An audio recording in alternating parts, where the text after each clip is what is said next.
വേഗം വരുന്ന നമ്മളുടെ കർത്താവായ യേശുക്രിസ്തുവിൻ്റെ തൻ്റെ നാമത്തിൽ എല്ലാവർക്കും സ്നേഹവന്ദനം. കഠിനമായി അധ്വാനിക്കുകയും വിശ്വസ്തയോടുകൂടി പ്രവർത്തിക്കുകയും ചെയ്യുന്നവരുടെ എണ്ണം വളരെ കുറഞ്ഞിരിക്കുന്നു. സങ്കീർത്തനത്തിൽ പറയുന്നത്, ഭക്തന്മാർ ഇല്ലാതെ പോകുന്നു, വിശ്വസ്തന്മാർ മനുഷ്യപുത്രന്മാരിൽ കുറഞ്ഞിരിക്കുന്നു. 12:1. ഈ അവസ്ഥയെ സൂചിപ്പിച്ചുകൊണ്ട് കർത്താവ് പറഞ്ഞ ഒരു ഉപമയാണ് ലൂക്കോസ് 19:11 മുതൽ 27 വരെയുള്ള വാക്യങ്ങൾ. ഈ ഉപമയിൽ കുലീനനായ ഒരു മനുഷ്യൻ 10 റാത്തൽ വെള്ളി 10 ദാസന്മാർക്ക് നൽകിക്കൊണ്ട് പറയുന്നത്, ഞാൻ മടങ്ങി വരുവോളം ഇതുകൊണ്ട് വ്യാപാരം ചെയ്യുക. ലൂക്കോസ് 19:13. അതായത് 10 പേർക്ക് 1 റാത്തൽ വെള്ളി വീതം നൽകി. നാളുകൾക്ക് ശേഷം മടങ്ങി വന്ന യജമാനൻ അവർക്ക് നൽകിയ ദ്രവ്യം കൊണ്ട് എന്ത് നേടി എന്നറിയുവാൻ അവരെ വിളിച്ചു. ഒരുവൻ തനിക്ക് ലഭിച്ച 1 റാത്തൽ വെള്ളി കൊണ്ട് 10 റാത്തലും, വേറൊരുവൻ തനിക്ക് ലഭിച്ച 1 റാത്തൽ വെള്ളി കൊണ്ട് 5 റാത്തലും നേടി. മൂന്നാമത് ഒരുവൻ തനിക്ക് നൽകിയ 1 റാത്തൽ വെള്ളി അതുപോലെ തിരിച്ചു കൊടുത്തു. 1 റാത്തൽ കൊണ്ട് അതിൻ്റെ 10 മടങ്ങും 5 മടങ്ങും വ്യാപാരത്തിൽ കൂടി നേടിയ ദാസന്മാരുടെ വിശ്വസ്തതയിൽ ആകർഷകനായ യജമാനൻ അവരെ വിളിക്കുന്നത് നല്ല ദാസൻ, വിശ്വസ്തദാസൻ എന്നാണ്.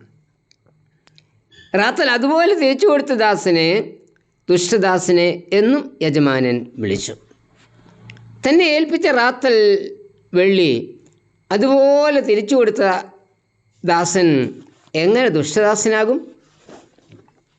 കൊള്ളയടിച്ചും കവർന്നും മറ്റുള്ളവരുടെ സ്വന്തമാക്കുന്നവരുടെ കൂട്ടത്തിൽ ഈ ദാസൻ ഉൾപ്പെടുന്നില്ല. അവൻ മര്യാദക്കാരനാണ്. സഭയിൽ നമ്മെ ഏൽപ്പിച്ച പള്ളിപ്പണം ശരിയായ വരവ് ചെലവ് കണക്കെഴുതി പരിശോധിപ്പിച്ച് തിരിച്ചു നൽകിയാൽ നാം എങ്ങനെ ദുഷ്ടനാകും? പിന്നെ എന്തുകൊണ്ട് ഈ ദാസനെ യജമാൻ ദുഷ്ടദാസനെ എന്ന് വിളിച്ചു? ദൈവത്തിൽ നിന്ന് 1 താലന്തെങ്കിലും ലഭിക്കാത്ത ആരും തന്നെയില്ല. താലന്തുകളുടെ എണ്ണമോ പ്രാധാന്യമോ അല്ല. അതുകൊണ്ട് നാം എന്തു ചെയ്തു എന്നതാ കർത്താവ് നോക്കുന്നത്. പട്ടക്കാരനായി, ചർച്ച് കമ്മിറ്റി അംഗമായി, സൺഡേ സ്കൂൾ അധ്യാപകനായി, ഗായക സംഘാംഗമായി ദൈവം നമ്മെ ചുമതലപ്പെടുത്തിയിരിക്കുകയാണ്. സമൂഹത്തിൽ വിവിധ സ്ഥാനങ്ങളിൽ ദൈവം നമ്മെ നിയമിച്ചിരിക്കുകയാണ്. നമ്മുടെ ആയുസ്സിനെ ദൈവത്തിൻ്റെ വലിയ മുതൽ മുടക്കാം. കർത്താവിന് ഇതിൽ കൂടിയൊക്കെ എന്തെങ്കിലും ലാഭം നേടിക്കൊടുത്തിട്ടുണ്ടോ? നേരെ മറിച്ച് നമ്മിലധികം പേരും കർത്താവിന് വലിയ നഷ്ടമല്ലേ വരുത്തിക്കൊണ്ടിരിക്കുന്നത്? നമുക്ക് ലഭിച്ച സ്ഥാനവും പദവിയും നമ്മുടെ തന്നെ നേട്ടത്തിന് വേണ്ടിയല്ലേ നാം ഉപയോഗിച്ചുകൊണ്ടിരിക്കുന്നത്?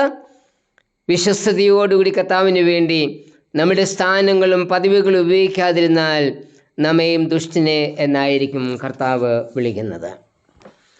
നമ്മെ ഏൽപ്പിച്ചിരിക്കുന്ന താലന്തിൽ നിന്ന് കർത്താവ് ഫലം പ്രതീക്ഷിക്കുന്നു. നാം ഓരോരുത്തരും കർത്താവിന് വേണ്ടി ഫലം കായ്ക്കണമെന്നും, വളരെ ഫലം കായ്ക്കണമെന്നും, അധികം ഫലം കായ്ക്കണമെന്നും കർത്താവ് ഇച്ഛിക്കുന്നു. നമ്മിൽ 100, 60, 30 മേനി വിളവ് കർത്താവ് പ്രതീക്ഷിക്കുന്നത്. മത്തായി 13:8. 3 വർഷമായി തിരഞ്ഞിട്ടും ഒന്നും കാണാതെ വന്നപ്പോൾ യജമാനൻ ആജ്ഞാപിക്കുന്നത് ആ വൃക്ഷത്തെ വെട്ടിക്കളയുവാനാണ്.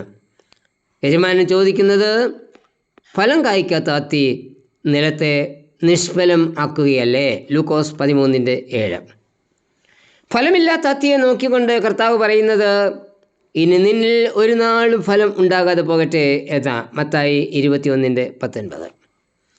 താലന്തുകൾ കൈകാര്യം ചെയ്യുവാൻ നാം വിമുഖരായിത്തീരുന്നതിൻ്റെ പ്രധാന കാരണം പരാജയഭീതി ആണ്.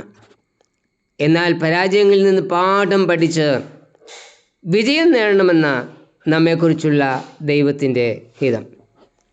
നമുക്ക് ലഭിച്ചിരിക്കുന്ന താലന്ത് കുറവോ കൂടുതലോ ആയിരിക്കാം, എങ്കിലും ഫലം നൽകണം. വളരെ ലഭിച്ചവനോട് വളരെയും അധികം ഏറ്റുവാങ്ങിയവനോട് അധികവും ചോദിക്കും. ലൂക്കോസ് 12:48. നമ്മിൽ പലരും വളരെയധികമല്ലേ ദൈവത്തിൽ നിന്ന് വാങ്ങിയിരിക്കുന്നത്? അതിനനുസരിച്ചൊരു കണക്ക് ചോദ്യം ഒരിക്കൽ ഉണ്ടാകും. ദൈവം നമ്മെ ന്യായം വിധിക്കുന്നത് എങ്ങനെയാണ്? അവന് മറ്റാരുടെയും സാക്ഷ്യം വേണ്ട. ലൂക്കോസ് 19:22 പറയുന്നത്, നിന്റെ വായിൽ നിന്ന് തന്നെ ഞാൻ നിന്നെ ന്യായം വിധിക്കും എന്നാണ്. അതായത് നാം പറയുന്ന വാക്കുകൾ തന്നെ ആയിരിക്കും ഒടുക്കൻ ന്യായവിധിക്ക് കാരണമാകുന്നത്. അതായത് നമ്മളുടെ ബുദ്ധി, സാമർഥ്യം, വിദ്യാഭ്യാസം, ജോലി, സമ്പത്ത്, തറവാട്ട് മഹിമ, ആരോഗ്യം ആദ്യയെക്കുറിച്ചൊക്കെ രഹസ്യമായി നാം പുകഴാറില്ലേ? എന്നാൽ സഭയിലോ സമൂഹത്തിലോ നമ്മെക്കൊണ്ട് ഒരാവശ്യം വന്നാൽ അപ്പോൾ എന്താണ് നാം ചെയ്യുന്നത്? മറ്റുള്ളവരെക്കാളെല്ലാം പിന്നിലാണ് എന്ന് സമർത്ഥിക്കുവാനുള്ള ശ്രമമല്ലേ നാം നടത്താറുള്ളത്? അങ്ങനെ നാമും നമുക്ക് വേണ്ടി സ്വയം ഇട്ടിരിക്കുന്ന മാർക്ക് അതുതന്നെ നമ്മുടെ ന്യായവിധിയുടെ മാനദണ്ഡമായിരിക്കും. അതാ കർത്താവ് പറയുന്നത്. ദൈവം നമുക്ക് നൽകിയിട്ടുള്ള മുഴുവൻ ശക്തിയുടെയും സ്വാധീനത്തിൻ്റെയും ആദായം കർത്താവിന് നൽകുന്നുണ്ടോ എന്ന് ശാന്തമായി ചിന്തിച്ചേ. ഈ ലോകത്തിൽ എല്ലാവരും നമ്മെ തെറ്റിദ്ധരിച്ചാലും താലന്ത് ഏൽപ്പിച്ച കർത്താവ് നമ്മെ തെറ്റിദ്ധരിക്കാതിരിക്കട്ടെ. കർത്താവേ, നീ എനിക്ക് തന്ന താലന്ത് വിശ്വസ്തയോട് കൈകാര്യം ചെയ്ത് അധിക ഫലം കായ്പാനുള്ള ബലം എനിക്കും തരണമേ. ആമേൻ.